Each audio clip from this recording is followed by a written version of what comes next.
मस्त डिझाईन आहे. ह्याच्यात तरी कलर भरपूर आहेत. प्लस ह्याच्या हाताला असे फुगे असणार आहेत. हे बघा, हाताला असे फुगे असणार आहेत, नेट असणार आहे. दाखवते मी तुम्हाला. कलर बघा, याच्यामध्ये येल्लो आहे, ब्ल्यू आहे, ग्रीन आहे, तुम्हाला मस्टर्ड येल्लो, हे कलर ह्याच्यात भरपूर आहेत. त्यामुळे आपल्या बऱ्याचशा साड्यांवरती हा मॅच होईल.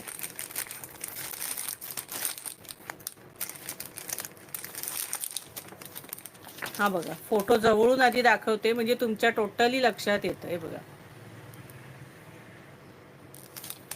फोटो, हे बघा, हे स्लीव्ज आहेत. नेट नाहीये, हा दुसरा कपडा आहे, पण हे असे फुग्यांचे स्लीव्ज असणार आहेत. आणि हे असं स्ट्रेचेबल. हे बघा, म्हणजे हा आहे डबल एक्सेल.